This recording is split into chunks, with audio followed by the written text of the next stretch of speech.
جس نے بھی انہیں برا کر دیا اس کی شادی شہزادی سے کر دی جائے گی۔ پھر بادشاہ نے ایسا ہی کیا، اس نے ایلچی بھیج کر دونوں شہزادوں کو ان کے ملک سے اپنے محل میں بلوا لیا۔ دونوں شہزادے اپنے اپنے مصاحب اور غلاموں کے ساتھ حاضر ہو گئے۔ بادشاہ نے سب کو شاہی مہمان خانے میں ٹھہرایا اور ان کی خاطر مدارت کے لیے خاص انتظامات بھی کروا دیے۔ جب شام کو بادشاہ ان شہزادوں سے ملا تو اسے شہزادہ شاندار بہت پسند آیا۔ وہ اس کی شکل و صورت اور وجاہت سے بہت متاثر ہوا تھا۔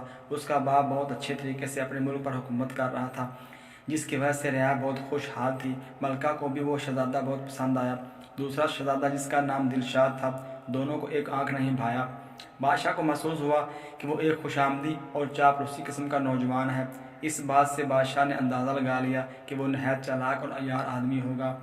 ملکہ کو تو شہزادہ شاندار اتنا اچھا لگا کہ وہ شہزادی نگینا کے پاس گئی اور اس سے بولی، بیٹی تم اپنی شرطیں واپس لے لو اور شہزادہ شاندار سے شادی کر لو۔ ایسا شوہر تو قسمت سے ہی ملتا ہے۔ اگر پہلی شرط کے دوران ہی مگر مچھ اسے کھا گیا تو بہت برا ہوگا۔ شہزادی نگینا نے اٹل لہجے میں کہا، اگر میں اپنی شرطیں واپس لیتی ہوں تو اس میں میری بے عزتی ہے۔ شہزادہ اگر میری شرطیں پوری کرتا ہے تو ٹھیک ہے، ورنہ اپنے گھر جائے۔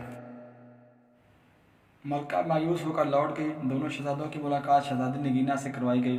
وہ انہیں محل سے کچھ دور جنگل کے نزدیک تالاب تک لائی اور ان سے کہا، یہ ہے وہ تالاب جس میں ایک آدم خور خون خوار مگر مچھ رہتا ہے، کیا آپ دونوں اس تالاب میں تیر کر دکھائیں گے؟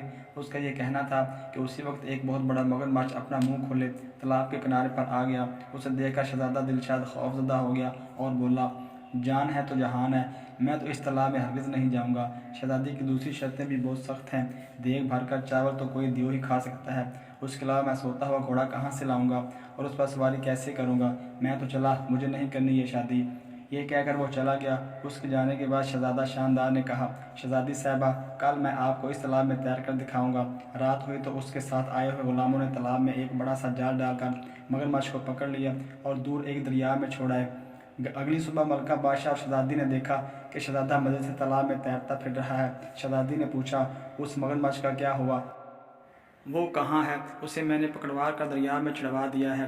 آپ کی پہلی شرط میں نے پوری کر دی ہے۔ مجھے امید ہے کہ آپ اس بات پر اعتراض نہیں کریں گی کہ میں نے مگرمچھ کو دریا میں کیوں چڑھوایا۔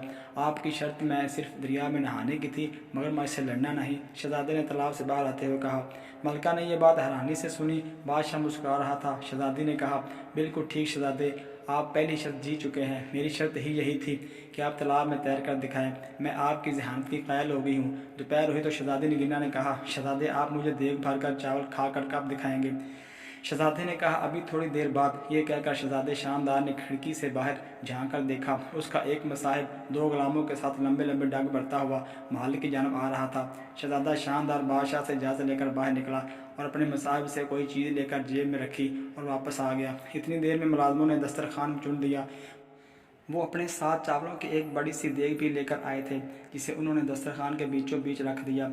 دیگ کو دیکھ کر بادشاہ کے چہرے پر فکرمندی کے آثار نظر آئے۔ کیوں میاں صاحبزادے، آپ کھا لیں گے دیگ بھر کر چاول؟ ایک دیگ کیا، میں تو دو دیگیں بھی کھا سکتا ہوں۔ یہ کہہ کر شہزادہ شاندار نے اپنی جیب سے ایک نہایت چھوٹی سی دھاتی دیگ نکالی جو اس کے ملازم بازار سے خاص طور سے بنا کر لائے تھے۔ اس نے اسے چاولوں سے بھرا اور شہزادی نگینا کے سامنے پوری دیگ چٹ کر گیا۔ شہزادی صاحبہ، آپ کی دوسری شرط بھی پوری ہو گئی، میں نے دیگ بھر کر چاول کھا لیے ہیں۔ اس کی بات سن کر شہزادی نگینا ہنس ہنس کر لوٹ پوٹ ہو گئی۔ بادشاہ نے ملکہ سے کہا، بیگم اب اپنی بیٹی کی شادی کی تیاریاں شروع کر دو۔ مجھے تو یوں لگ رہا ہے کہ یہ شہزادے میاں تو سوتے ہوئے گھوڑے پر بھی سواری کر کے دکھا دیں گے۔ شام کو بادشاہ، ملکہ اور شہزادی نگینا اپنے باغ میں چہل قدمی کر رہے تھے۔ اچانک انہوں نے شہزادہ شاندار کو ایک گھوڑے کے ساتھ آتے دیکھا۔